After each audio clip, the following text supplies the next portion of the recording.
The emergency beacon's piercing wail cut through the bridge of the Harmony's edge like a blade through silk. Captain Zara Chen nearly dropped her coffee as the sound triggered every survival instinct her human brain possessed. Around her, the mixed crew of the diplomatic vessel reacted with varying degrees of alarm. The Calvani delegates chittered in distress, their translucent blue skin flickering with bioluminescent patterns of fear, while the Thraxian ambassador's massive form tensed, his 6 arms reaching for weapons that weren't there. "Report!" Zara barked, her voice cutting through the chaos as she strode to the central command console. At 32, she was young for a captain, but her 5 years commanding mixed-species crews had taught her that authority came from competence, not age. "Emergency distress signal, Captain," replied Lieutenant Torres, her communications officer. The young woman's fingers danced across the holographic interface, her face pale with concentration. It's a Galactic Council frequency, but the encryption is old. Really old." Zara's blood ran cold.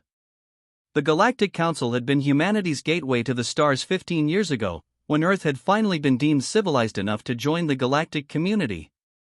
But old Council frequencies meant one thing: pre-contact protocols. Emergency signals from the dark days when humanity was still considered a Deathworlder species, too dangerous for regular interaction. "Where's it coming from?"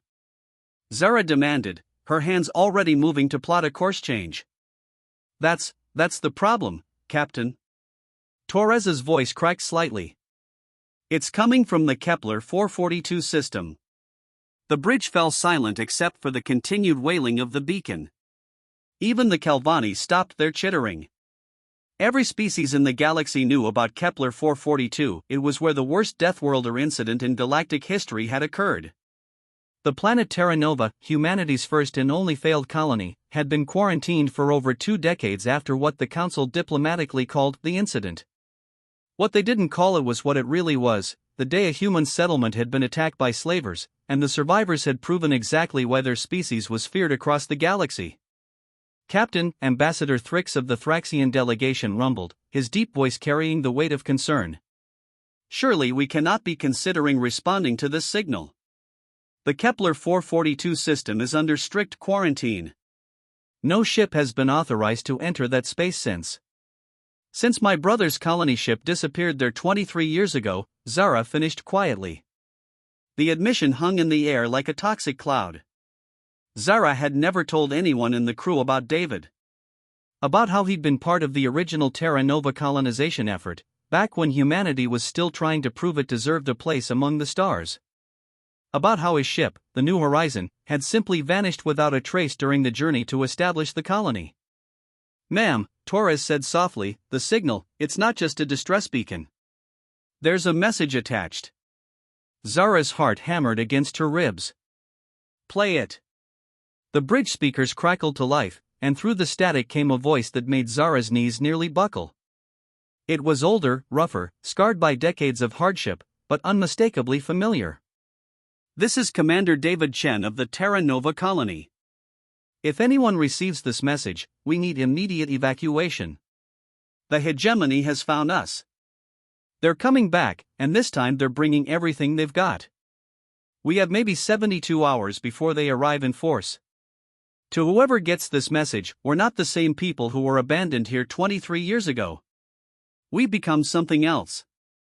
Something the galaxy thought it had left behind. If you're human, come get us. If you're not." The voice paused, and when it resumed, it carried an edge that made every non-human on the bridge step back. "Then pray you never meet us in the dark." The message ended, leaving only the steady pulse of the distress beacon. Zara stared at the communications console, her mind reeling. David was alive. Her brother, who she'd mourned for over 2 decades, was alive. But the David she remembered had been a gentle scientist, a xenobiologist who joined the colony mission to study alien ecosystems. The voice on that recording belonged to someone else entirely, someone hard, dangerous, and utterly without mercy. "Captain," the Calvani delegate, Counselor Zephyr, spoke up, her voice a melodic trill that barely concealed her terror. "You cannot be considering this. The Terra Nova quarantine exists for the protection of the entire galaxy. The humans who were stranded there, the reports of what they became." "What reports?" Zara asked, though part of her dreaded the answer. Ambassador Thrix exchanged glances with the other delegates. Captain, perhaps it would be better if. What? Reports. Zara's voice had taken on a tone that every human who'd ever served under her recognized, the calm before the storm that had earned her the nickname Hurricane Chen among the fleet. The Thraxian sighed, a sound like grinding stone. 17 years ago, a hegemony raiding fleet entered the Kepler 442 system. Confidence was high. The hegemony specializes in capturing and enslaving frontier colonies. They had ships, weapons, overwhelming numbers. Standard doctrine for dealing with isolated settlements. And? Zara prompted. The entire fleet disappeared. 200 ships, over 50,000 hegemony soldiers and slavers. Gone without a trace. When the Galactic Council finally sent a reconnaissance mission 3 years later, they found debris. Pieces of hegemony ships scattered across the system like confetti. No survivors. No indication of what had happened to them. Zara felt a chill run down her spine. You're telling me that a human colony, a group of scientists and farmers who'd been stranded for 6 years, destroyed a hegemony fleet? The reconnaissance team found more than just debris, Counselor Zephyr added, her bioluminescent patterns pulsing with fear. They found evidence of modifications. The colonists had been experimenting with human genetic enhancement, cybernetic implants, things that violate a dozen galactic treaties. The few settlements they could observe from orbit showed defensive installations that shouldn't have been possible for a stranded colony to build. The Council classified the entire system as a quarantine zone, Thrix continued. The official report stated that the Terra Nova colonists had suffered severe psychological trauma from their isolation and had become unstable. Dangerous. The kind of dangerous that only Deathworlders can become when they stop pretending to be civilized. Zara looked around the bridge, seeing the fear in every non-human face. She understood it, humanity's reputation in the galaxy was complicated. Earth was classified as a Class 12 Deathworld, a planet so inherently hostile that the fact that intelligent life had evolved there at all was considered a minor miracle. Humans were stronger, faster, more resilient, and more adaptable than most galactic species. More importantly, they were predators who had evolved as persistence hunters, capable of tracking prey across continents and wearing them down through sheer, relentless determination. Most species in the galaxy were prey animals who had achieved intelligence through cooperation and hiding. The idea of a species that had fought its way to the top of the food chain through violence and cunning was deeply unsettling to them. Humans had been allowed into the galactic community only because they had proven they could be civilized, could suppress their Deathworlder instincts in favor of diplomacy and cooperation. But the colonists of Terra Nova had been cut off from that civilizing influence for over 20 years. Left to survive on their own, with no council oversight, no galactic law, and no reason to hold back their species' darker impulses. Captain, Lieutenant Torres said quietly, I'm picking up hyperspace signatures. Multiple ships, heading toward the Kepler 442 system. The configuration, its hegemony. Zara's blood turned to ice. The hegemony was the galaxy's most feared criminal organization, a loose confederation of raiders, slavers, and pirates who specialized in attacking isolated colonies in frontier worlds. They were brutal, efficient, and utterly without mercy. If they were moving against Terra Nova in force, it meant they'd learned something that made them confident they could succeed where their predecessors had failed. How many ships? Zara asked. I'm reading, sweet Jesus. Captain, I'm reading over 500 hyperspace signatures. That's not a raid, that's an invasion fleet. The bridge fell silent. 500 ships represented a significant portion of the hegemony's total military strength. They were throwing everything they had at Terra Nova, which meant either they'd found something they're worth an incredible risk, or they were trying to eliminate a threat that scared them more than the potential losses. Zara made her decision. Lieutenant Torres, set course for the Kepler 442 system, maximum hyperspace velocity. Send a priority message to Earth Command informing them of the situation. And... She paused, knowing that her next words would change everything. Send a message to the Terran Defense Force. Tell them Hurricane Chen is invoking Article 7 of the Colonial Protection Accords. The reaction was immediate and electric. Article 7 was a provision that had been written into humanity's membership agreement with the Galactic Council, the right to defend human colonies from external threats by any means necessary, regardless of quarantine status or galactic law. It was the legal framework that allowed humans to unleash their Deathworlder nature when their people were threatened. It had never been invoked before. Captain, Ambassador Thrix said carefully, invoking Article 7 means. I know what it means, Zara cut him off. It means for the next 72 hours, any human ship in the Kepler 442 system is considered to be operating under wartime protocols. No restrictions, no limitations, no mercy. She turned to face the mixed crew, her eyes hard as steel. Anyone who has a problem with that is free to take a shuttle to the nearest council station. But I'm not abandoning my people to the hegemony. The Calvani delegate stepped forward, her translucent skin pulsing with nervous energy. Captain, you don't understand. The humans on Terra Nova, they're not your people anymore. There's something else. Something that should have stayed buried in humanity's past. Then I guess we're about to find out what they become, Zara said grimly. The hyperspace jump to Kepler 442 took 18 hours, during which time the Harmony's Edge was transformed from a diplomatic vessel into something resembling a warship. The ship's small complement of human crew members worked with grim efficiency, converting cargo bays into armories, rerouting power systems to boost shields and weapons, and preparing for the kind of conflict that most of them had only read about in history books. The non-human crew members and delegates watched these preparations with growing unease. They were witnessing something that galactic society had spent decades trying to suppress, humans preparing for war with the focused intensity that had made them the apex predators of Earth. Zara spent most of the journey in her quarters, reviewing everything the Council archives contained about Terra Nova and the original colonization mission. What she found painted a picture of an ambitious but ultimately doomed venture. The colony ship New Horizon had been one of humanity's first attempts at establishing a permanent settlement outside the Sol system. The ship had carried 2,000 volunteers, scientists, engineers, farmers, and their families, along with everything needed to establish a self-sufficient colony on the world that had been designated Terra Nova. The planet itself was a near-perfect match for Earth, similar gravity, atmosphere, and climate. The only problem was that it was located in a region of space that was frequented by hegemony raiding fleets. The Council had assured the colonists that their military would provide protection, but when the New Horizon had gone missing during its journey, the search effort had been half-hearted at best. The official report had concluded that the colony ship had suffered a catastrophic hyperspace drive failure and been lost with all hands. But Zara now knew better. The colonists had reached Terra Nova, established their settlement, and then been abandoned to fend for themselves when the first hegemony raid had arrived. What they had become in the intervening years was anyone's guess.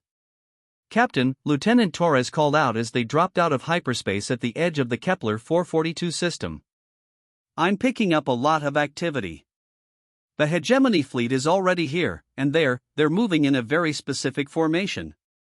Zara hurried to the bridge, where the main view screen showed a tactical display of the system.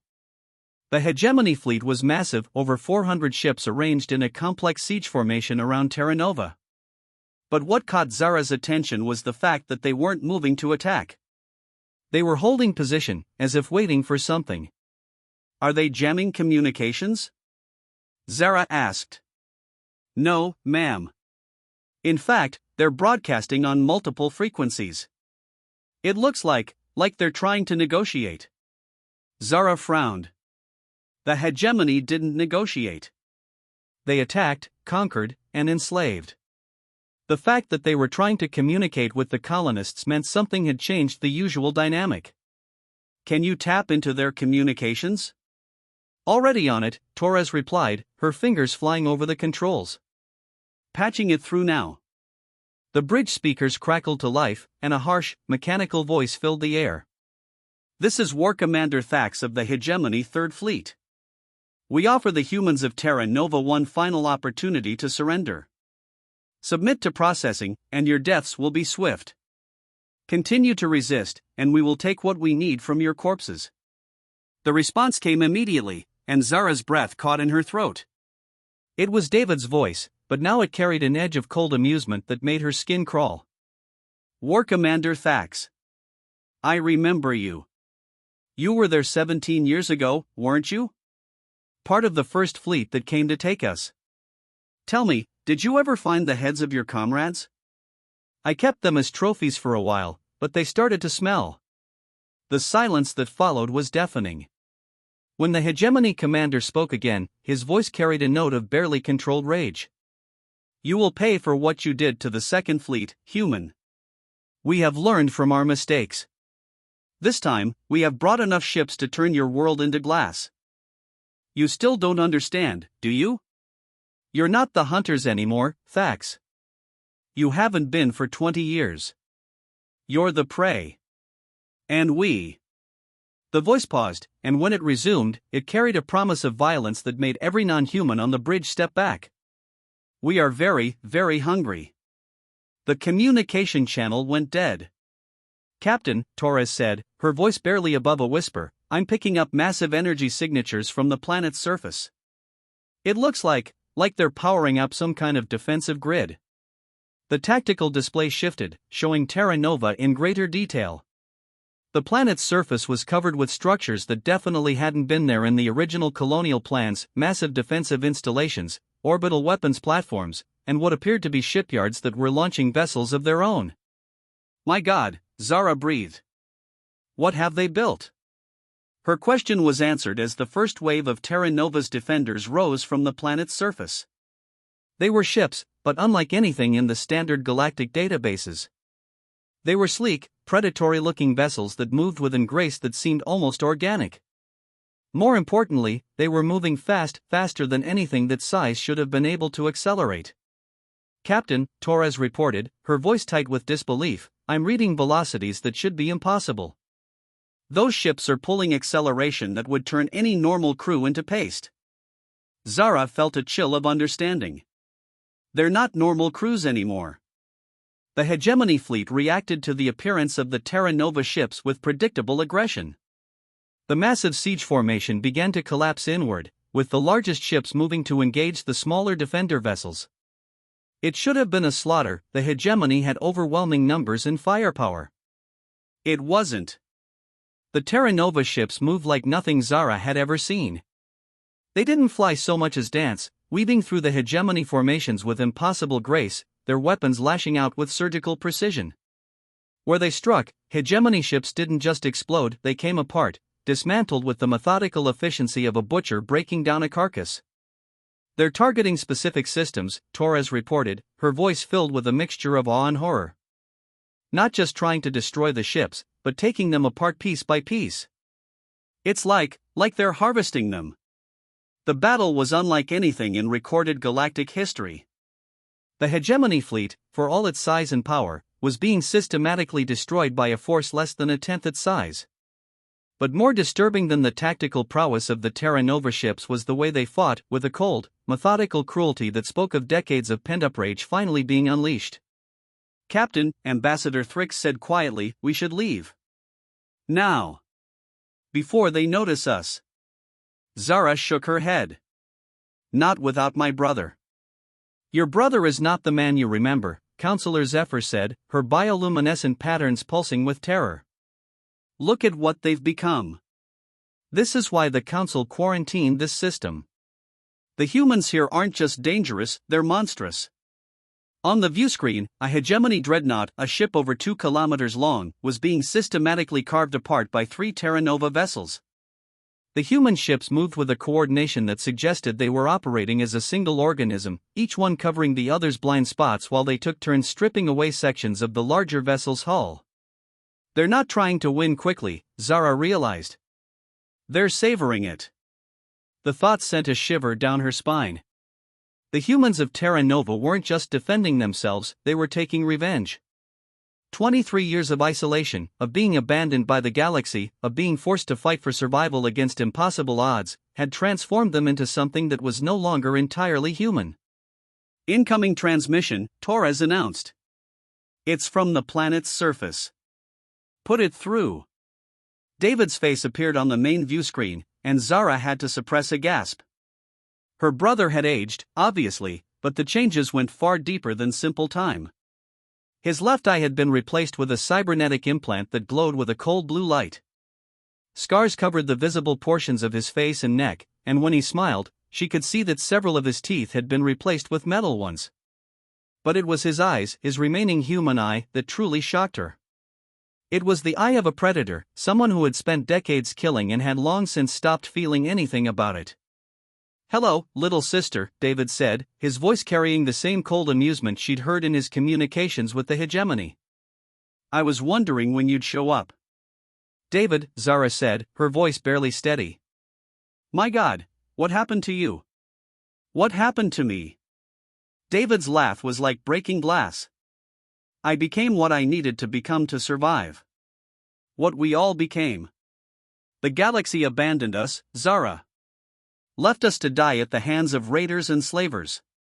So we stopped being the civilized little pets the Council wanted us to be, and we became something else.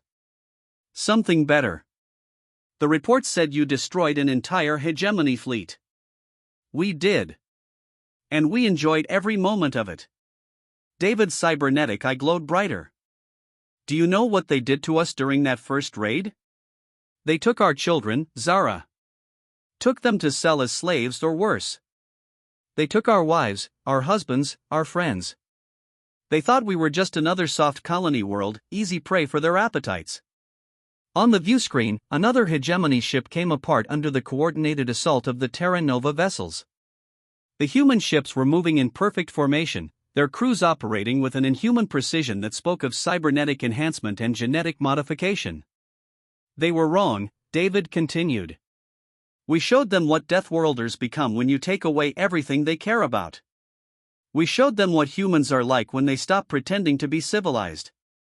"David, we need to get you out of here," Zara said. "The Council will send a fleet if they find out what's happening. You and your people need to evacuate." "Evacuate?" David's expression shifted from amusement to something much darker. "Why would we evacuate?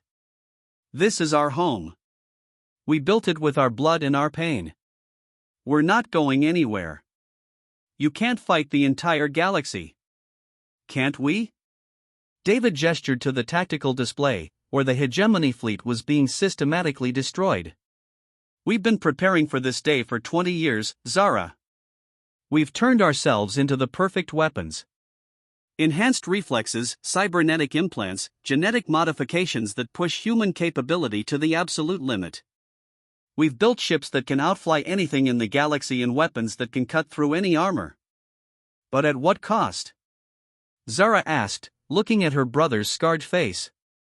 "What have you sacrificed to become this?" "We sacrificed our humanity," David replied simply. "And we gained something much more valuable, the power to ensure that no one will ever hurt us again." The battle outside was winding down. Of the 400 hegemony ships that had entered the system, fewer than 50 remained, and they were fleeing as fast as their hyperspace drives could carry them. The Terra Nova ships didn't pursue, they simply watched the survivors flee, like cats that had grown bored with torturing mice. "The galaxy is going to have to choose," David said, his voice carrying the weight of absolute certainty. "They can accept that we exist, that we have the right to defend ourselves by any means necessary.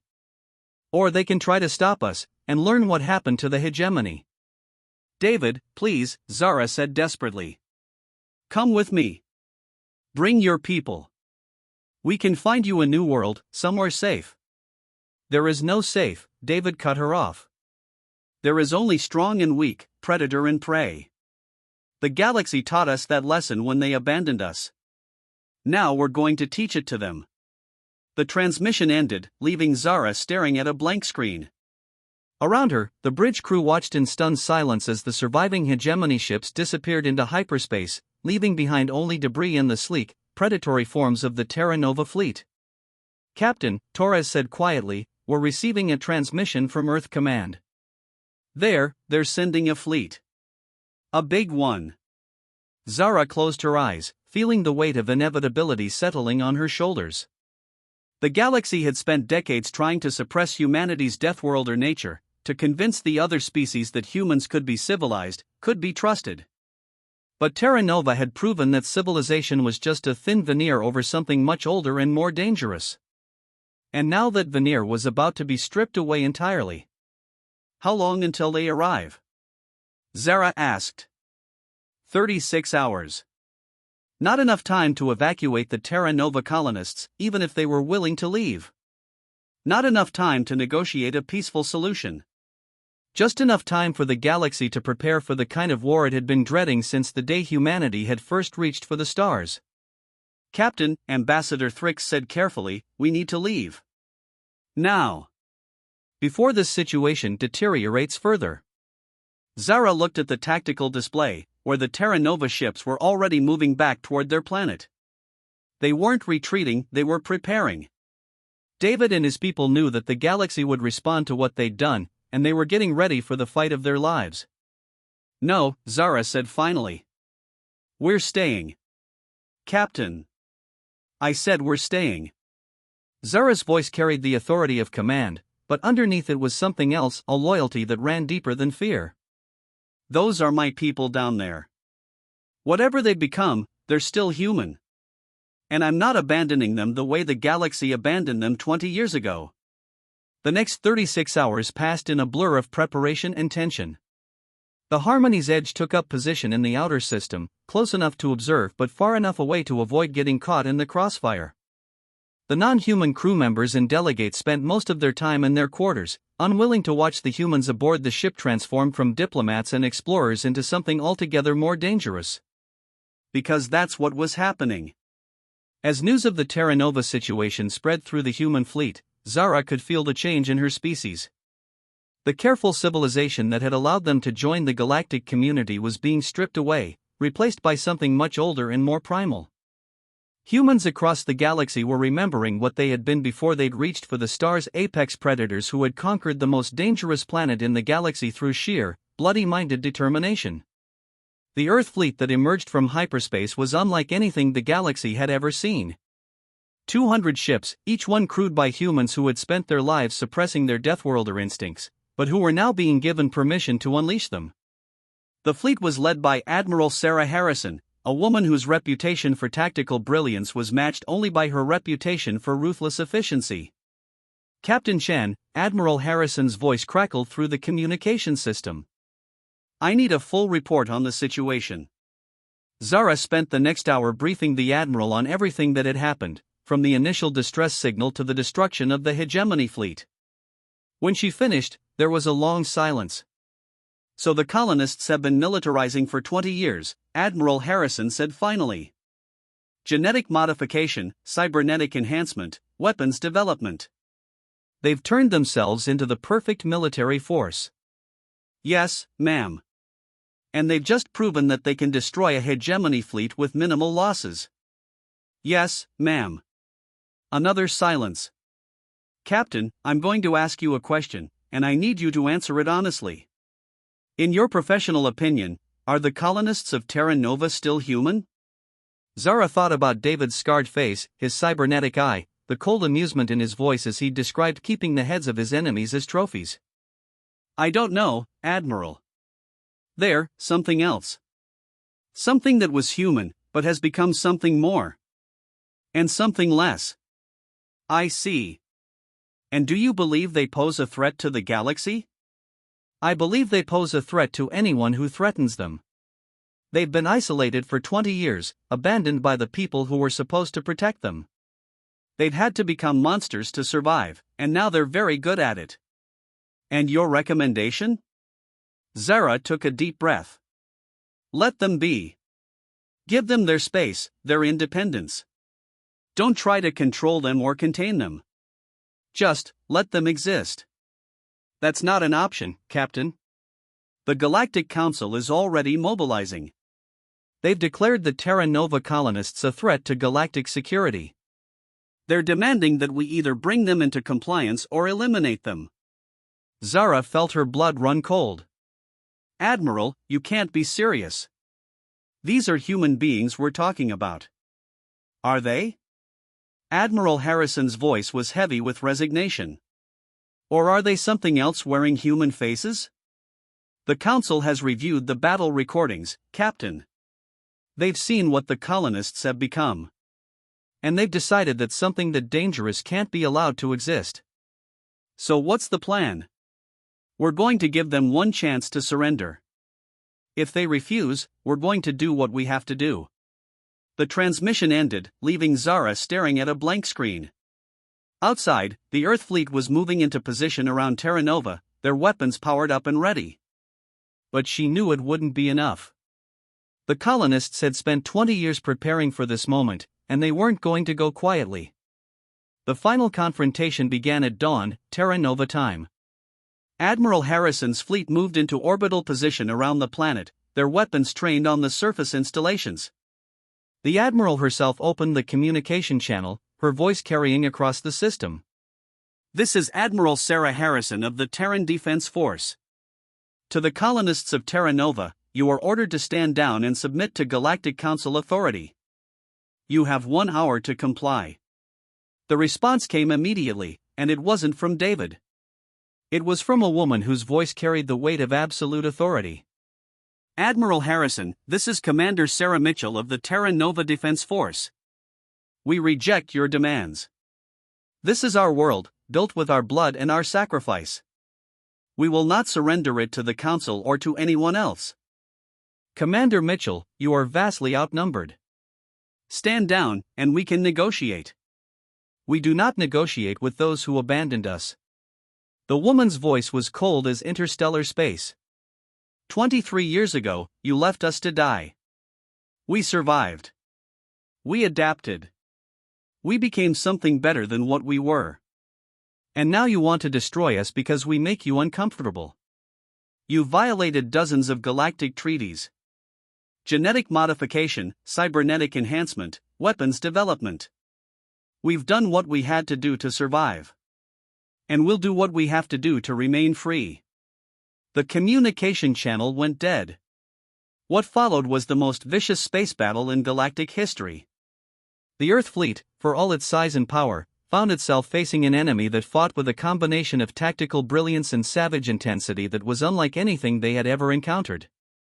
The Terra Nova ships moved like living things, their enhanced crews operating with superhuman precision and coordination. But it was the ground battle that truly showed what the colonists had become. When the Earth fleet attempted to land troops on the planet's surface, they found themselves facing defenders who had been transformed into something that was no longer entirely human. Enhanced reflexes, cybernetic implants, and genetic modifications that pushed human capability to the absolute limit created soldiers who were faster, stronger, and more resilient than anything the galaxy had ever seen. More importantly, they fought with the kind of ruthless efficiency that came from 20 years of survival warfare. They didn't just defend their positions, they hunted the invaders through the forests and cities of Terra Nova, using every trick and tactic that their Deathworlder heritage had taught them. The battle raged for 3 days. In the end, it was the Earth fleet that withdrew, their losses too heavy to continue. Over half of Admiral Harrison's ships had been destroyed or damaged beyond repair, and the surviving crew members carried stories that would haunt them for the rest of their lives. Stories of human beings who had transcended their biological limitations to become something that was part machine, part monster, and entirely lethal. Captain Shan, Admiral Harrison's voice was hollow with exhaustion as she gave her final report. I'm ordering a full withdrawal. The colonists, they're not the same species anymore. They've become something else. Something that the galaxy isn't ready to face. What are you going to tell the Council? Zara asked. The truth. That we've lost control of our own people. That 20 years of isolation have turned them into something that we can't fight and can't contain. And that maybe that's what they were always meant to become. The Earth fleet departed the Kepler 442 system, leaving behind a world that had proven that humanity's Deathworlder nature was not something that could be permanently suppressed. The colonists of Terra Nova had become something new, a hybrid of human intelligence and inhuman capability that represented both the best and worst of what their species could achieve. In the weeks that followed, the galaxy struggled to come to terms with what had happened. The Galactic Council imposed a permanent quarantine on the Kepler 442 system, but everyone knew it was a futile gesture. The colonists had proven that they could build ships that could outfly anything in the galaxy, and it was only a matter of time before they decided to leave their world and explore the stars. The question was what they would do when they did. Zara remained in the system, her ship serving as an unofficial liaison between Terra Nova and the rest of the galaxy. She had long conversations with David, trying to understand what her brother and his people had become. The answer, she realized, was both simple and terrifying. They had become the ultimate expression of human potential, beings who had cast aside the limitations of biology and morality to become something that was perfectly adapted for survival in a hostile universe. They were faster, stronger, smarter, and more dangerous than any human who had ever lived. But they were also something else, something that the galaxy had never seen before and might never see again. They were the future of humanity, or at least one possible future. A future where the careful civilization that had allowed humans to join the galactic community was cast aside in favor of something more primal and more powerful. And as Zara watched the Terra Nova ships patrolling their system with predatory grace, she wondered if that future was something to be celebrated or feared. The answer, she realized, would depend on what the colonists chose to do with their newfound power. They could remain in their system, content to be left alone. Or they could decide that the galaxy needed to be reminded why Deathworlders were called Deathworlders. Either way, the SOS that had brought her to Kepler 442 had unleashed something that would change the balance of power in the galaxy forever. The question was whether the change would be for better or worse. Only time would tell. But as Zara watched the sleek forms of the Terra Nova fleet moving through the darkness of space, she couldn't shake the feeling that the galaxy was about to learn why humanity had been feared long before it had been accepted. And this time, there would be no going back. The colonists of Terra Nova had become something new, something that was both more and less than human. They had sacrificed their humanity to gain the power to survive, and in doing so, they had created something that the galaxy had never seen before. They were the children of Earth, transformed by necessity into something that was perfectly adapted for the darkness between the stars. And they were coming. The galaxy would never be the same. 6 months after the Battle of Terra Nova, as it came to be known, the first Terra Nova exploration ships appeared at the edge of Council space. They didn't attack, didn't threaten, didn't demand anything. They simply observed, catalogued, and moved on, like scientists studying a fascinating but ultimately inferior species. But everyone who saw them knew the truth: humanity's Deathworlder children had finally